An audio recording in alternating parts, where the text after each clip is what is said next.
Hello and welcome back. Today I've got something I would like to show off that I created in Minecraft.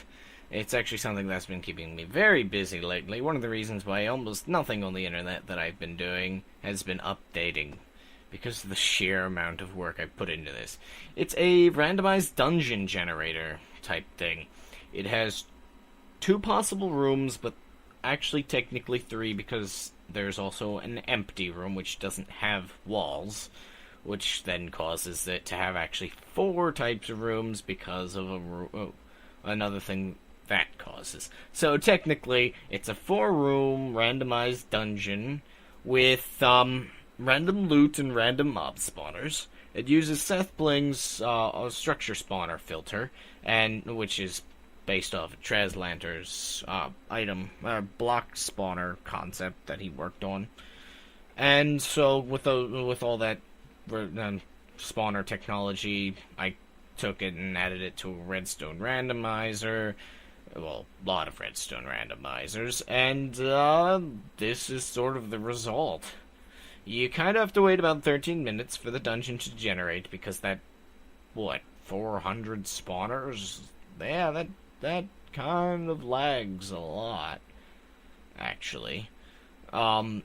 And so, with that and then this clearing lag, it then has to blow up all of the spawners with TNT so the game doesn't lag, but in my next concept, it shouldn't have to do that, and so I can use it with a reset button. But either way, in a moment I should spawn, but I'll be AFK for a little while. Here I go. Yep, here's me spawned in the room. I'll notice in a moment and come back to my computer, because this is post-commentary. And I'd just like to show off about, 10-15 minutes of gameplay inside the dungeon. For those who are interested in watching it, while I explain some basics. So yes, you'll quickly notice certain things about the dungeon, and one of the first things I do here in just a moment, when I get to my computer again, and I on AFK, and I break this glowstone. Try not to break the glowstone. That is going to be fixed in the next version, so you can't escape. Apparently, adventure mode does allow you to break blocks still. Not all blocks. So most of the dungeon is okay. But, yes, either way, as you can see, I'm already getting into it, already putting torches down on spawners, already playing the game. The game that is Minecraft. Either way. Yep. So there's actually, before I get into all the good, awesome stuff about the dungeon, which I've already explained some pretty cool stuff about it. As you can see, I'm already going through the rooms, and as you can see, it's slightly lit, with the nice torches on the walls, and this is different every time you play. But no, yeah, before I get into more things about the dungeon itself, I warn you about 3 bugs that the game has. Actually 4 if you split the one in half. The worst bug I've noticed, though it's extremely super duper rare, is the ability for the game to not spawn the dungeon for some reason. I don't know why, it just doesn't. It's only happened to me once, and I've never reproduced it, but it's just no dungeon. So, just reload the map, I guess.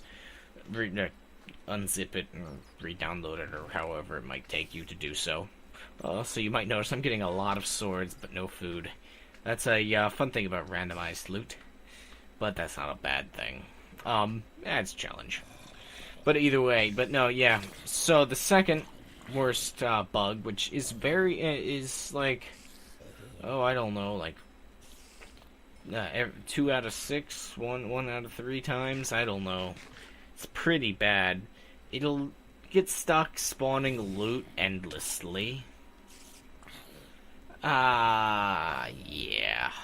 Like, as you see, there's only a few chests in this room.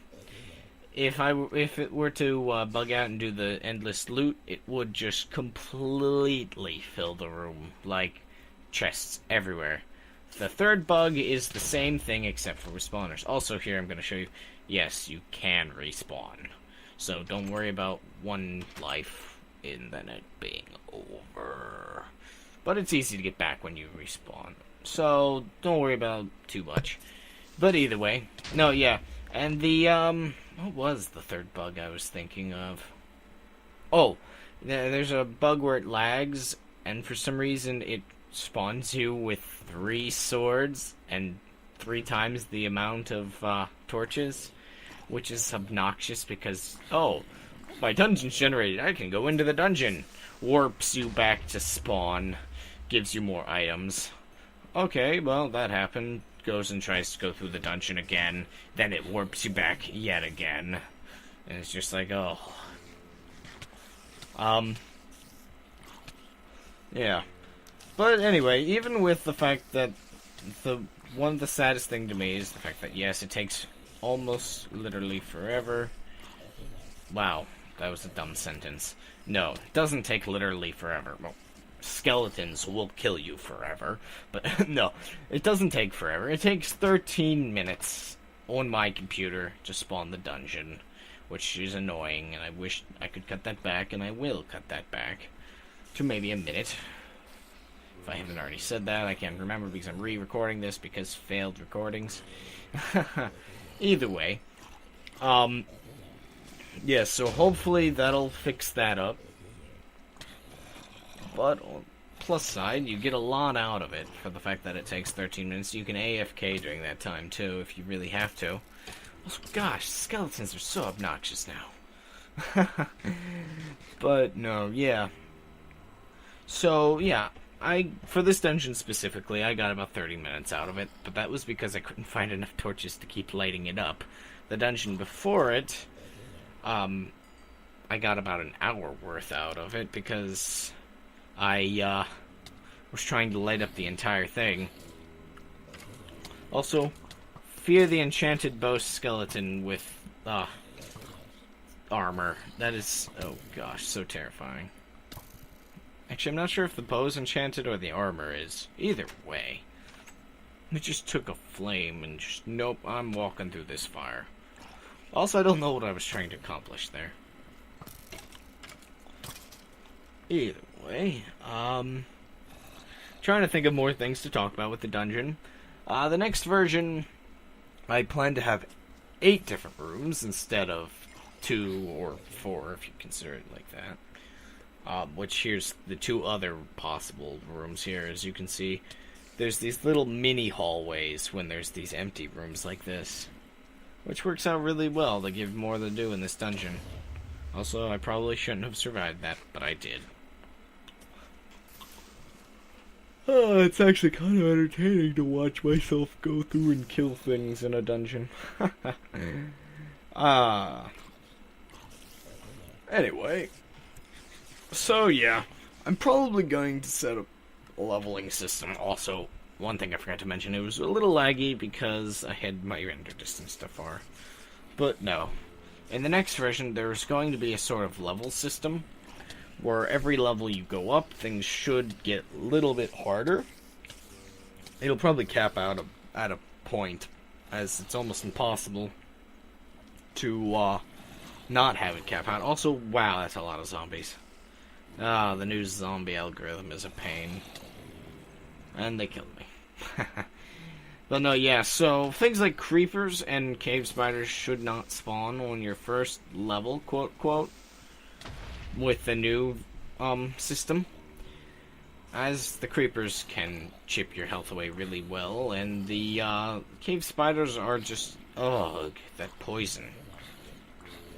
So hopefully that'll work. Also, that means with that type of leveling system, the how good your loot is will also change for how long you exist in the dungeon. Also, maybe some boss levels. That'd be awesome. I do have this very rare boss spawner, which just spawns a zombie with diamond armor and a sword. Also, when lighting up an area, don't forget, light up across the walls, because if there's a spawner behind it, anything can spawn. Well, anything can spawn in general, actually. Haha. Anyway, so, yeah, most of this video, it's just me doing combat throughout my combat survival dungeon-y thingamajig of doom. Don't worry about me spoiling the dungeon too much. It is different where the rooms are and what loot you get. I hope to add more loot as the algorithm, you can easily tell when you're getting the same loot. Which is kind of meh, in my opinion, because it's just like, oh, look, torches, a gold sword, and arrows. Yep, I've had one of these chests before. Or in the case of the one just on screen, it was, I've gotten in this dungeon 3 chests of that helmet and that pants.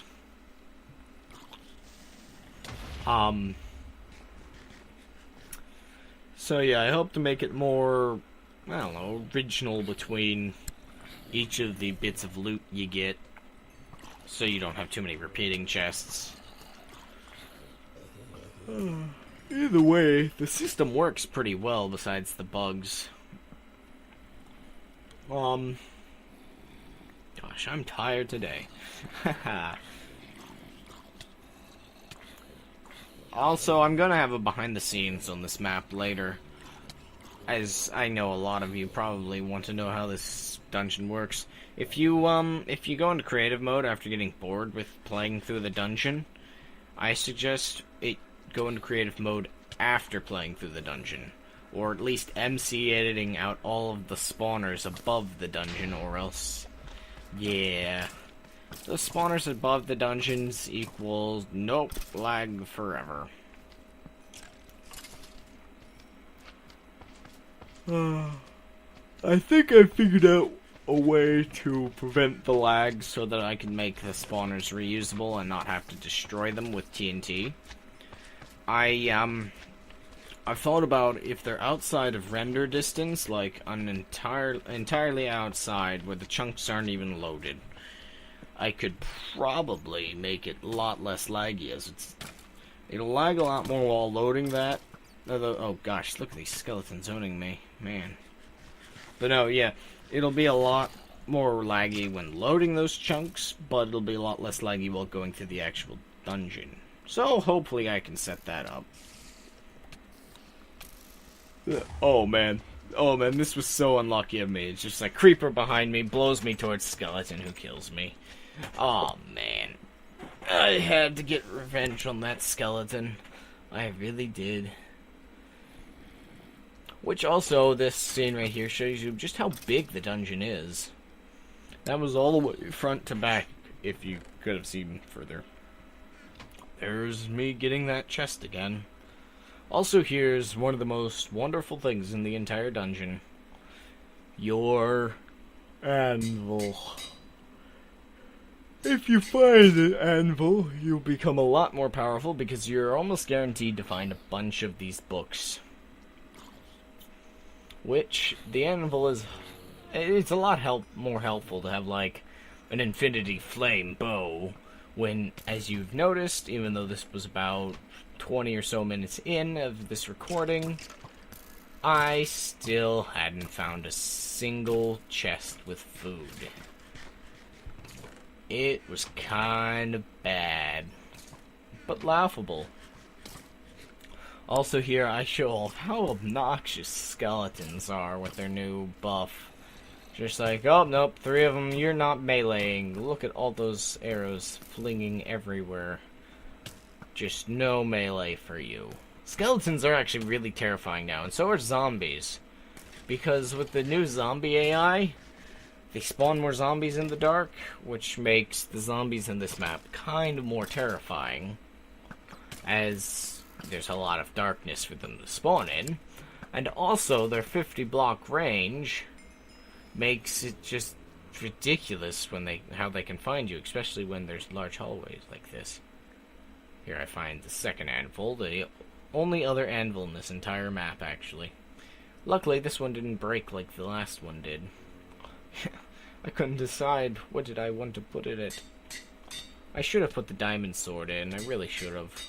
Also, I love how I survived this. Just like, nope, I'm gonna stop attacking you.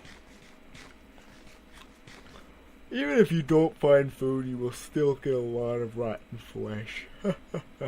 Yawning. Yep. And, as you can tell, I, haven't found any enchanting books for armor, though there are those in the loot algorithm. You can do a lot with the loot you get. All the way to the point of you can make potions if you can find bottles and such. So anyway, as I'm finding the third chest with this same loot, I was figuring this is about the end of this dungeon for now. And I was going to end it quite hilariously. And this is very unintentional how hilarious this ended up, but yep. So anyway, with a billion zombies, which, oh man, I'm yawning. My gosh, it's this heat making me tired. Anyway, no, yeah, as I'm killing all these zombies, and it's just, okay, I'm free. Nope, more of them. So yeah, I hope you guys can play this dungeon and play and enjoy it. This was a prototype. The next version will be a lot better. And for now, I guess I should be ending this video, and I will see you guys later. This was kind of convoluted. Yep.